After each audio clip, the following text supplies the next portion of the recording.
Gurun nyambut kamu dengan kondisi menantang dari lingkungan terlantar dan suhu ekstrim. Sebagian dari kita lebih suka dadar gurun. Gulung, isi coklat keju. Sedap. Kayak kaktus dan onta, bangunan juga harus beradaptasi dengan kondisi gurun. Berikut beberapa contoh struktur menakjubkan di gurun. Struktur ini disebut Earthships. Lokasinya di kota Gurun, New Mexico. Satu komunitas besar orang yang berpikiran sama tinggal di sana. Yang lebih menarik, lokasi bangunan ini terdaftar sebagai tempat sampah. Mungkin karena seluruh struktur ini terbuat dari ban, botol, dan kaleng-kaleng bekas ya. Earthship beroperasi dengan prinsip bangunan hijau. Sekitar 40% bangunan Earthship khas dibangun dengan material alami atau daur ulang. Bayangin, dinding-dinding yang tersusun atas ratusan ban bekas yang dipenuhi tanah. Lalu ada berlapis-lapis jendela matahari pasif dari lantai ke plafon. Jendela itu mengumpulkan sinar matahari di musim dingin yang dipantulkan di musim panas agar struktur tetap di suhu ruangan yang wajar. Kamu bisa melihat tanaman di koridor dan botol-botol kaca atau kaleng aluminium tertanam di dinding. Rumah ini jelas lain dari banyak segi. Mike Reynolds adalah arsitek yang melihat tingkat sampah dan konsumsi yang mengkhawatirkan di tahun 1970-an. Saat itu dia mendesain rumah dari kaleng yang seluruhnya berkelanjutan. Hampir 40 tahun kemudian, dia jadi orang yang menyatukan semua pemilik Earthship. Dia naik Mercedes, tapi berbahan bakar minyak sayur yang dibeli di restoran makanan cepat saji di kota. Harga sebuah Earthship standar dengan 2 kamar tidur, 2 kamar mandi sekitar 3,9 miliar rupiah di kota ini. Tapi ada Earthships kayak Dobson House yang bisa mencapai 23,4 miliaran rupiah. Kalau dibangun sendiri, yaitu sama keluarga dan teman-teman, kamu bisa hilangkan ongkos tenaga kerja dan bangunan jadi relatif lebih murah. Yuk kita berasumsi kamu benar-benar mau bangun Earthship.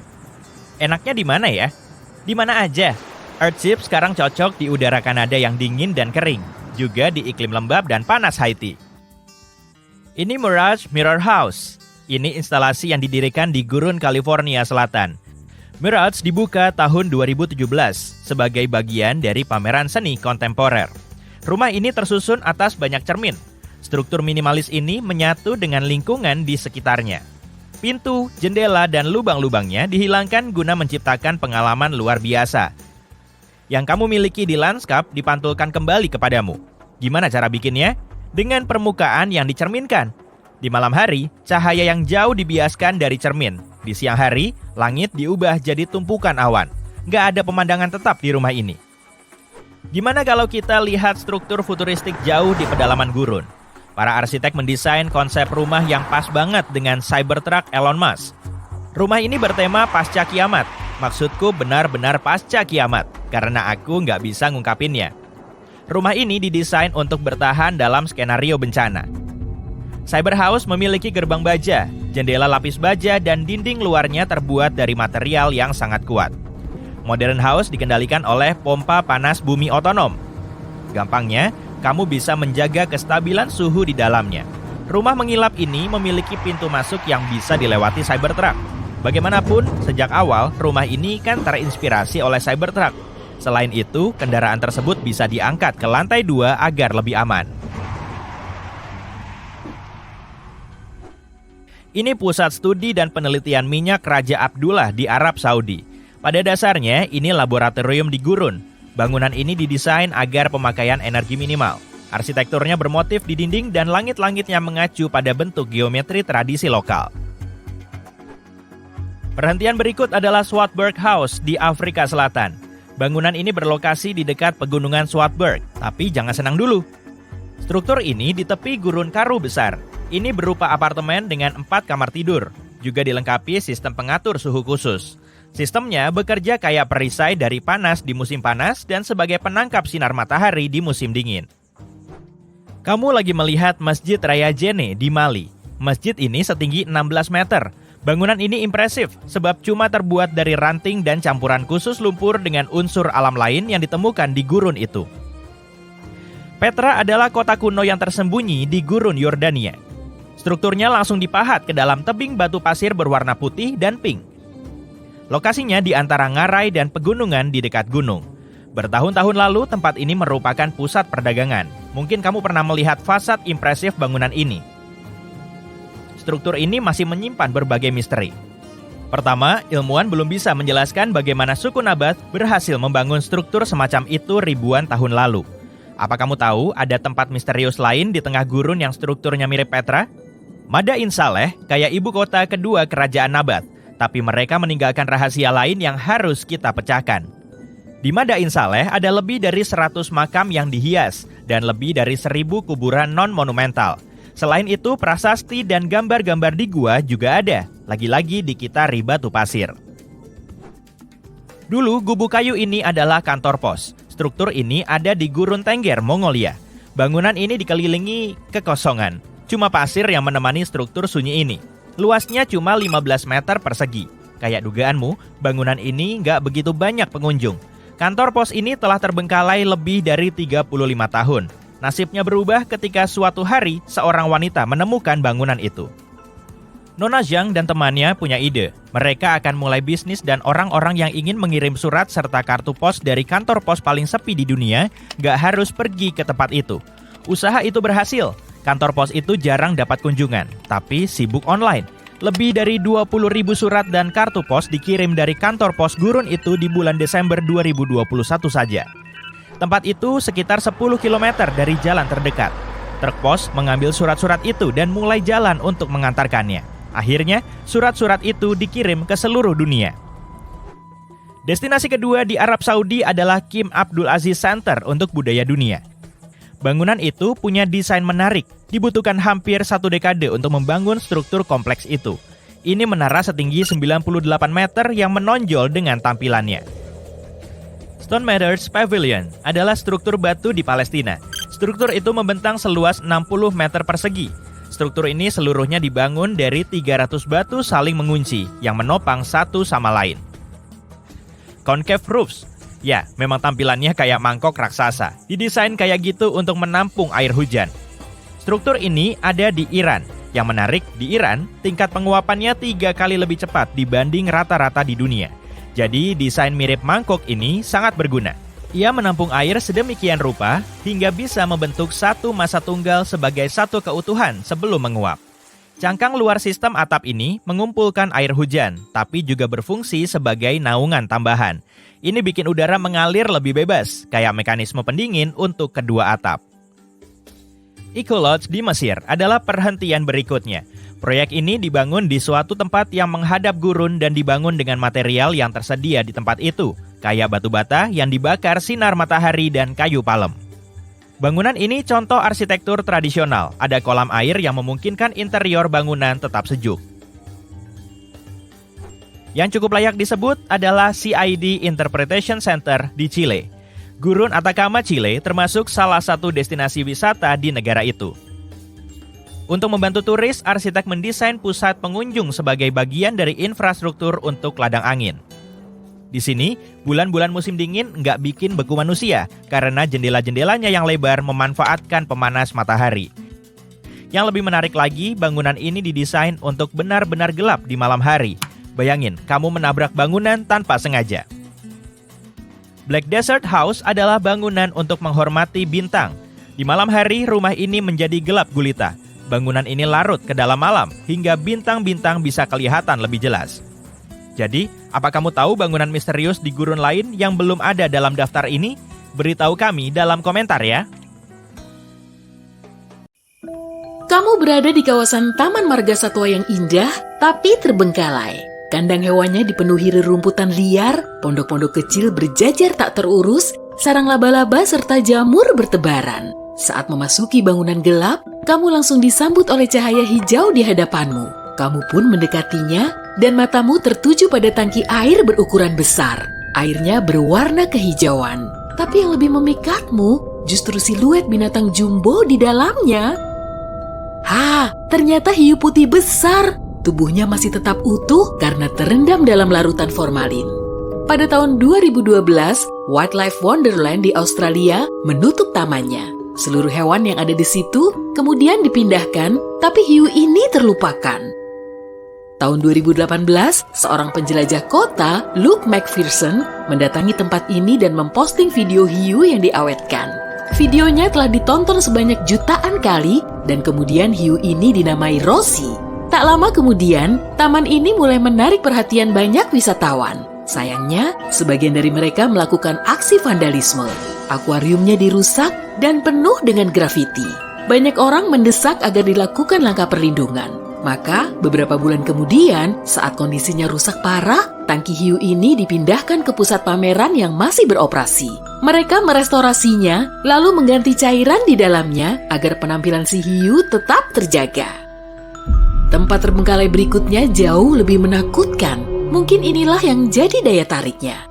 Kita menuju Republik Ceko, tepatnya di desa kecil Lukova. Pemandangan di sini sangat cantik, rumah-rumahnya mungil, jalanannya asri, dan alamnya juga kaya. Di balik pepohonan, kamu bisa melihat siluet kapel tua. Dari penampilan luarnya saja, kamu bisa tahu kalau tempat ini benar-benar tak terjamah. Batu bata di dindingnya telah usang, catnya memudar, atap logamnya juga berkarat. Kelihatannya kok menyeramkan ya, tapi kamu terus melangkah masuk. Saat malam hari, suasananya sangat mencekam. Para pengunjung pasti akan lari tunggang langgang sambil menjerit sejadinya saat melihat penghuni kapel ini. Ada yang duduk di kursi dan ada juga yang berdiri. Tapi mereka tidak bergerak kok, karena cuma patung plester. Yang bikin merinding justru patung-patung ini berselimut kain putih. Pada tahun 1968, atap kapel ini mulai lapuk dan akhirnya runtuh. Penduduk sekitar tidak lagi mengunjungi tempat ini. Dan pada tahun 2014, seorang seniman membuat patung plester lalu menaruhnya di sini untuk memberi kesan seolah kapelnya berhantu. Instalasi seni ini telah menarik wisatawan dari seluruh dunia dan berhasil menggalang dana yang kemudian digunakan untuk merestorasi kapel ini. Kita singgah di Amerika Serikat sambil menyusuri Fashion Highway. Di kedua sisi jalan ini terdapat hutan lebat. Mobilmu berhenti dan kamu segera keluar. Untuk bisa menyaksikan keanehan yang sudah beredar luas itu, kamu perlu memasuki hutan, menyusuri semak, lumpur, pepohonan, dan akhirnya sampai juga. Tidak ada yang istimewa kok. Tapi kemudian kamu mendongak. Ada sepeda merah berkarat menempel di batang pohon. Sepeda ini sudah jadi bagian dari hutan. Roda dan setangnya mencuat, tapi bagian lainnya ada di dalam batang pohon. Rupanya, pada tahun 1954, seorang anak laki-laki yang tinggal di dekat situ mendapat hadiah sepeda. Tapi dia tidak suka dengan hadiahnya itu. Rodanya sangat tipis dan keras. Model stangnya mirip dengan sepeda beroda 3. Suatu hari, anak ini bermain di hutan bersama teman-temannya dan cuma dia yang membawa sepeda. Saat temannya pulang, dia menyandarkan sepedanya begitu saja di pohon. Pohon itu terus tumbuh dan sepedanya menempel di situ. Oke, saatnya beralih ke tempat yang lebih hangat. Kita menuju tengah-tengah gurun pasir di California Selatan. Mataharinya sangat terik dan tidak ada siapapun di sana. Cuma pasir, semak kering, dan pegunungan di kejauhan. Setelah beberapa jam, kamu makin kehausan. Mataharinya terus menyengat kulitmu. Dan tiba-tiba kamu melihat air. Atau cuma fata morgana. Dengan harapan besar, kamu mendekatinya. Hore! Ternyata memang air. Tapi bukan oasis. Di tengah-tengah gurun pasir, ada kolam renang tak bertuan. Pasti seger tuh kalau bisa nyemplung ke air. Nama kolam ini Social Pool. Seorang seniman telah membangunnya pada musim panas tahun 2014. Siapapun memang bisa menggunakan kolam ini, tapi cuma segelintir yang bisa menemukannya. Dan sayangnya, saat ini cuma tersisa kolam kosong. Tempat terbengkalai tidak melulu bernuansa seram dan aneh. Sebagian tempat juga menyimpan kekayaan. Nah, kita lanjut ke Pigalle, kawasan distrik lampu merah di Paris. Ini memang kawasan perumahan dan sama sekali tidak terbengkalai. Saat menuju salah satu rumah, kamu berpapasan dengan orang-orang yang sedang memeriksa isi kotak surat di pintu masuk. Kamu menaiki tangga dan berhenti di salah satu pintu apartemen. Terlihat reot. Kamu pun membukanya dan melangkah masuk. Seisi apartemen mengingatkanmu pada adegan menyeramkan dalam film horor. Semua perabot dan hiasannya terlihat kuno. Apartemen itu terlihat begitu klasik. Setiap jengkalnya diselimuti debu tebal, boneka dan mainan antik berserakan di atas meja serta lantai. Tambah serem deh kalau kamu juga menyalakan kotak musik. Udah kayak setting di film horor. Rasanya seperti melakukan perjalanan waktu ke era seabad yang lalu. Dan memang begitu. Pemiliknya telah pergi dari apartemen ini sejak tahun 1940-an. Dia menelantarkannya begitu saja. Apartemen ini tetap tak tersentuh selama 70 tahun. Baru kemudian ditemukan pada tahun 2010 saat petugas mulai mengevaluasi properti si pemilik. Dia tinggal di tempat lain dan tidak memberitahu siapapun soal apartemen ini. Saat tim penaksir membuka apartemen ini, mereka menemukan puluhan lukisan Giovanni Boldini yang dibuat pada abad ke-19. Lukisan ini dijual seharga 37 triliun rupiah. Sekarang kita pergi ke gurun pasir lain di Namibia. Di antara gumuk pasir, tak jauh dari bibir pantai, kamu bisa melihat laguna kering dan bangkai kapal tua yang setengah terkubur dalam pasir. Kapal laut milik Portugis ini sudah berumur sekitar 500 tahun. Awalnya, kapal ini mengangkat sauhnya dari Lisbon pada tahun 1533 dan hilang di dekat kota tambang berlian di Namibia. Kalau kamu mengamati lebih dekat, kamu bisa menemukan bagian kapal dari zaman itu. Tapi bagian yang paling menariknya, ada bagian yang berisi koin emas.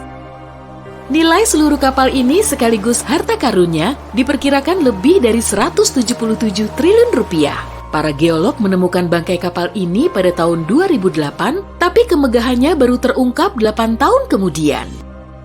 Oke, saatnya menyusuri jalanan kota New York melewati gang-gang kosong. Sesekali, kamu melihat tong sampah. Ada kotak kanvas yang mencuat dari tong sampah itu. Saat mengambilnya, kamu bisa melihat lukisan kanvas. Gambarnya memang tidak begitu jelas, tapi cantik sekali. Masa iya karya seni ditaruh di tong sampah? Bawa pulang saja kalau begitu. Selama 4 tahun, kamu terus menggali informasi tentang lukisan ini. Dan suatu hari, kamu dapat info dari situs web tentang barang antik. Kalau lukisan ini sebenarnya mahakarya seni yang dicuri. Harganya puluhan miliar rupiah.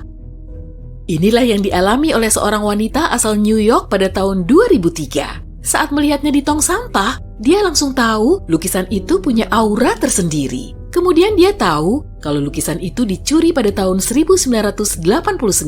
Setelah mengembalikan mahakarya itu, dia menerima imbalan sebesar 225 juta rupiah. Lukisan itu bernama Tres Personajes dan dilukis oleh Rufino Tamayo, seniman asal Meksiko pada 1970-an. Seorang kolektor membeli karya seni ini sebagai hadiah untuk istrinya, tapi beberapa tahun kemudian, lukisan ini dicuri saat pasangan ini pindah rumah. Kita akhiri perjalanan ini dengan temuan besar dari segi ukurannya dan juga nilainya. Saat ini kita berada di Turki. Karena sudah lama tinggal di rumah bergaya klasik, kamu ingin mengubah penampilannya. Kemudian, kamu menyingkirkan semua barang bekas yang ada. Oh ya, di rumahmu kan ada ruang bawah tanah. Sebelumnya, kamu tidak pernah menjamahnya. Tapi kali ini, kamu ingin mengubahnya menjadi ruangan lain. Saat menghancurkan dindingnya, kamu melihat terowongan yang mengarah ke bawah tanah. Terdorong oleh rasa penasaran, kamu pun memasukinya. Ternyata terowongan ini membawamu ke ruang rahasia sekaligus kota bawah tanah yang berukuran besar. Tahun 1964, seorang pria asal Turki menemukan kota kuno sedalam 18 lantai di bawah tanah. Kota ini bisa memuat 20.000 orang, hewan ternak, dan pasokan makanan. Di dalamnya tidak cuma ada terowongan yang berliku, tapi juga ada kapel, sekolah, kandang kuda, dapur, dan semua perlengkapan yang dimiliki suatu peradaban. Kota ini didirikan pada zaman Bizantium lebih dari 1000 tahun yang lalu. Kemungkinan berfungsi sebagai tempat berlindung dari bencana alam dan perang. Oke, detail terkerennya nih. Tempat ini bukan cuma jadi kota bawah tanah loh, tapi juga terhubung dengan terowongan lain sepanjang berkilo-kilometer. Kamu baru saja sampai di lokasi sempurna di suatu pantai sunyi. Begitu sunyinya hingga kamu mulai tertidur. Tapi pas membuka mata, kamu kaget. Tunggu. Apa itu rumah sungguhan yang baru saja tersapu ombak ke pantai? Mungkin ini terkesan kayak awal cerita novel sci-fi. Tapi nggak kalau kamu tinggal di dekat pantai El Salvador ini. Ada sebuah rumah terlantar misterius yang kelihatan kayak baru tersapu ombak ke pantai. Bagaimana villa ini bisa berakhir di sana? Sudah berapa lama villa ini di sini tanpa disadari siapapun? Bangunan misterius ini berlokasi 74 km di selatan ibu kota El Salvador, San Salvador. Penduduk lokal bilang bangunan itu dulunya adalah hotel bernama Puerto Ventura. Saat dibangun, daya tarik utamanya adalah lokasinya yang benar-benar dekat dengan laut. Sayangnya, perancangan bangunan hotel ini tidak direncanakan dengan baik. Itu semua karena penduduk lokal tidak perlu izin resmi untuk mulai membangun. Hotel itu begitu dekat dengan perairan dan sangat rentan terhadap cuaca. Villa bergaya Romawi itu sekarang jaraknya tinggal 15 meter dari tepi laut ketika air sedang surut. Bangunan ini cuma bisa diakses di pagi hari, sebab setelahnya pasang laut akan memenuhi lantai 1 dengan air asin. Yang tertinggal dari hotel itu kelihatan seperti puing-puing rumah 2 lantai. Bagian depannya sangat berkesan dengan pilar-pilar bergaya Romawi. Ada juga jendela-jendela lebar di lantai 2. Kamu masih bisa melihat sebagian struktur besi dan sisa-sisa yang dulu merupakan pintu masuk ke lantai 2. Ada beberapa bangku di atas bangunan. Bangku-bangku ini terkadang dipakai para turis. Sekarang, makin banyak orang yang menjelajahi area itu dan berfoto-foto, meskipun bangunan itu jelas tidak aman untuk dinaiki.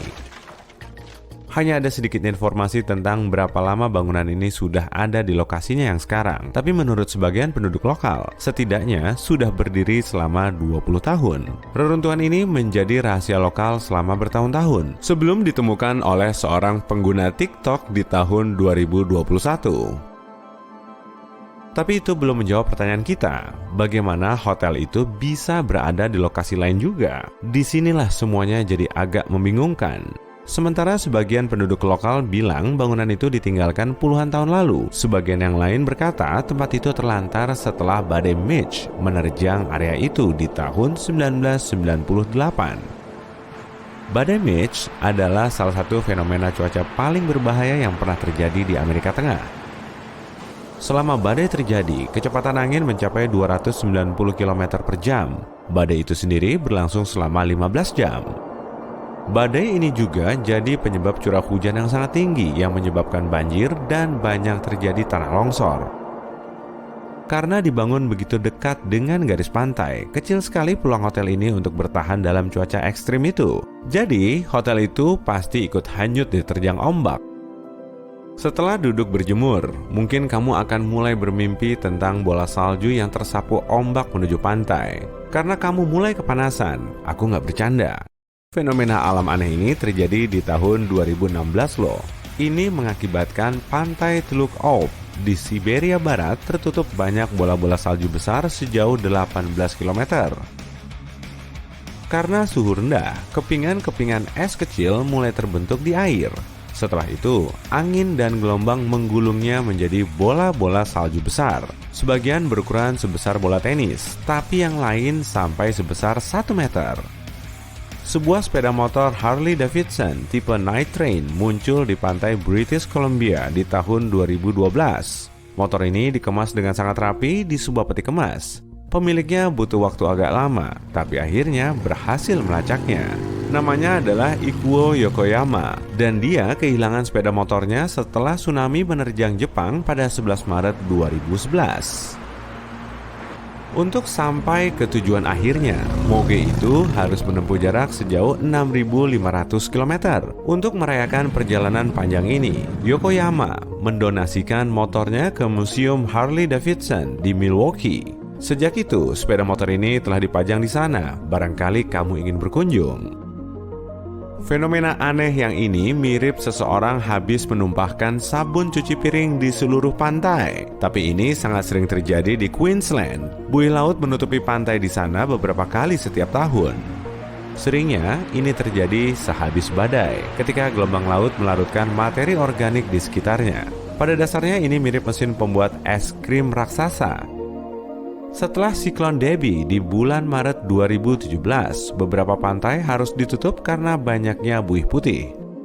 Angin bahkan membawa sebagian buih itu ke kota-kota yang berdekatan, yang membuat penduduk lokal percaya bahwa saat itu turun salju. Apa kamu akan terkejut melihat sebuah dadu logam karatan berukuran 2 kali 2 meter terbawa ombak ke pantai? Sebab di tahun 2017, masyarakat di Coeur d'Alene di Idaho kaget saat menemukannya. Ternyata ini sebuah tangki penyimpanan lama.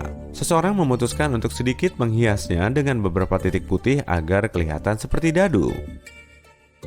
Di tahun 1992, ribuan bebek karet terkatung-katung di laut setelah sebuah kapal peti kemas besar yang mengangkutnya dihantam ombak. Bisa dibayangkan, bebek-bebek itu mulai bermunculan di seluruh dunia, seperti di Hawaii, Alaska, Amerika Selatan, Australia, Eropa, dan bahkan di Arktika. Diperkirakan beberapa ratus bebek karet yang malang masih berada di luar sana. Yang menarik, bebek-bebek ini jadi sangat berguna bagi ilmuwan loh. Berdasarkan pergerakan mereka, para peneliti bisa memonitor arah arus air. Kalau kebetulan suka dinosaurus, kamu akan senang mengetahui bahwa air laut juga bisa membawa fosil ke pantai. Di tahun 2018, sebuah tulang rahang dinosaurus besar terdampar di pantai Little Stock di Somerset, Inggris. Tulang rahang ini dulu milik sejenis dinosaurus bernama Ichthyosaurus. Berkat fosil ini, ilmuwan memperoleh penemuan mengesankan. Sebelumnya, mereka berpikir Ichthyosaurus bisa mencapai panjang maksimal sekitar 21 meter. Tapi setelah meneliti tulang rahang itu, akhirnya mereka menghitung ulang ukuran makhluk itu. Mereka menyimpulkan, Ichthyosaurus bisa tumbuh sampai 26 meter panjangnya. Megalodon adalah predator terbesar dalam sejarah planet kita. Makhluk ini hidup di hampir di seluruh dunia, kecuali di dekat kedua kutub. Kok kita bisa tahu? Karena gigi-gigi Megalodon terus bermunculan di berbagai pantai. Satu gigi Megalodon yang sangat besar, ukurannya lebih dari 50 cm, ditemukan di sebuah sungai di Kroasia. Karena makhluk ini telah punah selama sekitar 3 juta tahun, giginya dihargai mahal oleh pemburu fosil. Manusia Lego raksasa yang tersapu ombak ke pantai adalah hal yang belum terpikir atau terdengar olehku. Dan ternyata, hal itu bukan cuma terjadi satu kali. Total ada 4 manusia Lego semacam ini. Masing-masing kira-kira setinggi 2,4 meter. Satu ditemukan di Inggris, satu di Belanda, sedangkan 2 yang lain muncul di Florida dan California. Ini jelas bukan sebuah kebetulan, dan setelah ditelusuri, diketahui bahwa seorang seniman Belanda berada di balik kejadian ini. Igo Leonard memulai proyek ini sebagai kampanye pribadi. Bahkan ada sebuah film pendek yang dibuat tentang ini, dan diberi judul No Real Than You Are. Kalimat ini ditulis di tiap manusia Lego yang dihanyutkan ke laut. Sebundel berkas berisi lebih dari 50 pucuk surat tersapu ombak ke pantai di New Jersey di sebuah pantai di Atlantic Highlands di tahun 2012. Ini terjadi tidak lama setelah badai Sandy menerjang area itu. Seorang anak lelaki berumur 14 tahun menemukan surat-surat itu dan memberikannya kepada ibunya. Dia begitu tersentuh oleh surat-surat itu hingga memutuskan untuk mengeringkannya dengan hati-hati dan mengembalikan ke pemiliknya. Itu adalah surat-surat antara 2 orang bernama Dorothy dan Lynn dari tahun 1942 hingga 1948. Surat terakhir ditulis sepekan sebelum pernikahan mereka. Dengan bantuan situs silsilah online, wanita itu berhasil menghubungi Dorothy dan mengembalikan surat-surat itu kepada wanita berumur 88 tahun yang kini tinggal di sebuah panti jompo. Yuk, lihat ini. Ini adalah kota New York, Big Apple, kota yang gak pernah tidur. Hong Kong di Sungai Hudson, kota terbesar di dunia. New York, kota yang sangat bagus. Mereka menamainya 2 kali. Oke, aku akan berhenti. Kamu pikir sudah mengenal kota ini dengan baik, namun di balik semua kemewahan dan kemegahannya, ada sebuah fasad secara harfiah. New York dipenuhi beberapa bangunan perkotaan paling ikonik di dunia dan rumah bagi beberapa menara paling unik dan terkenal. Siapa yang tahu New York terdepan untuk bangunan palsu? Dan kerennya, ada banyak bangunan yang bisa dicari. Baiklah, aku akan menambahkannya ke dalam daftar perjalananku.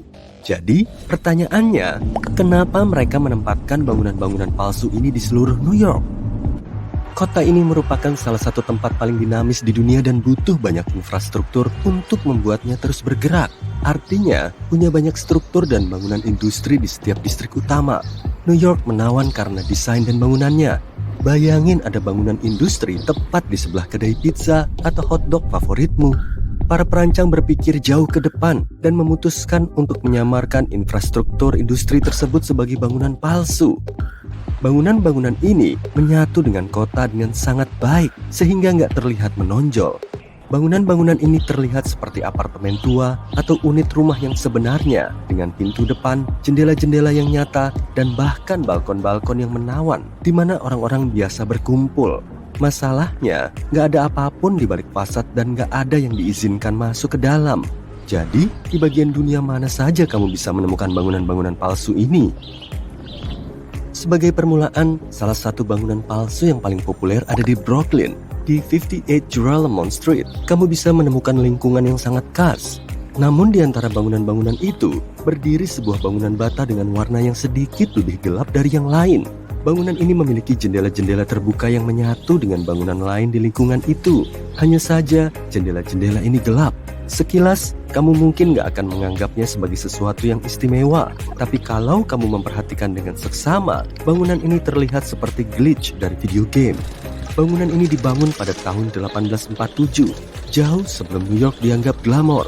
Awalnya, bangunan ini dimaksudkan untuk menjadi bangunan biasa. Tapi pada tahun 1908, mereka mengubahnya menjadi bangunan palsu.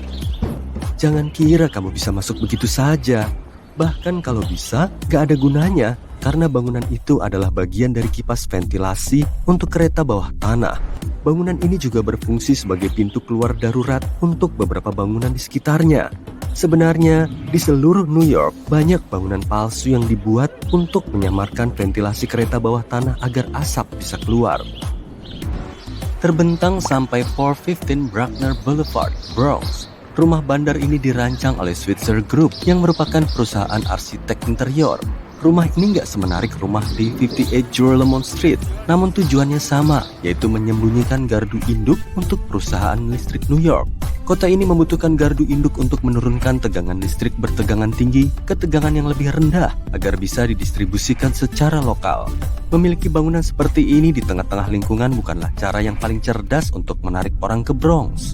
Itulah sebabnya fasad rumah bandar palsu adalah kamuflase yang sempurna. Beberapa bangunan palsu ini nggak benar-benar tepat sasaran dan menonjol seperti jempol yang sakit. Masyarakat Manhattan menggambarkan infrastruktur Marbury Square sebagai rongsokan.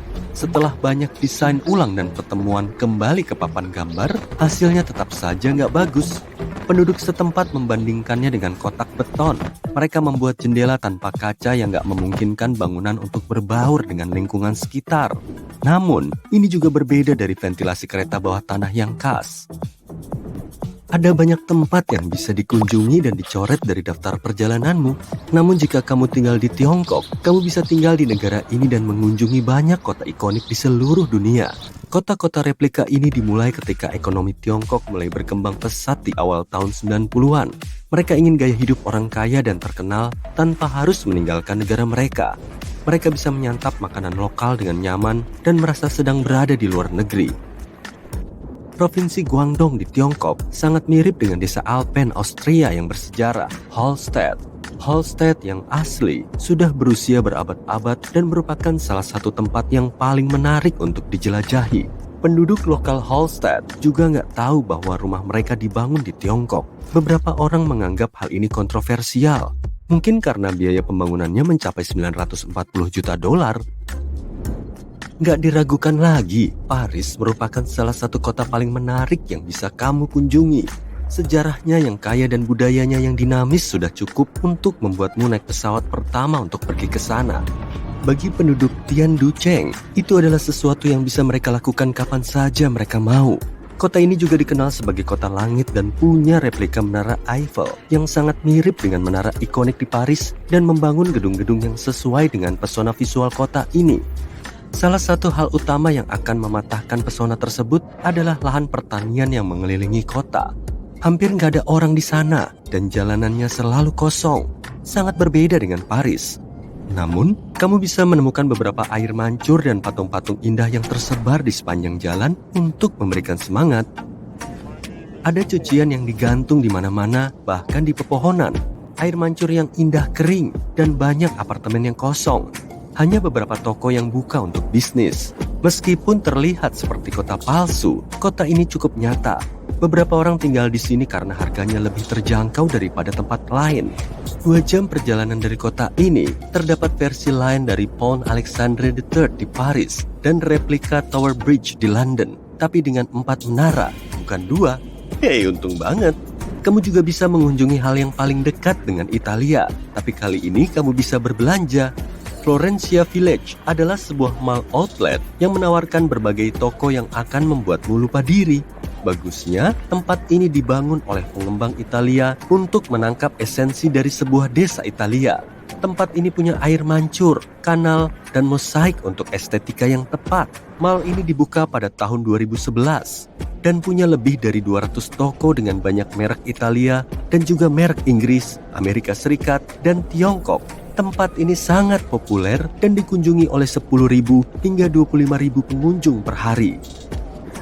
Tiongkok juga punya kota replika lain yang membuatmu berada di Manhattan Mini yang disebut distrik finansial Yujiapu. Tujuan pengembangnya adalah menjadikan tempat ini sebagai pusat keuangan dunia.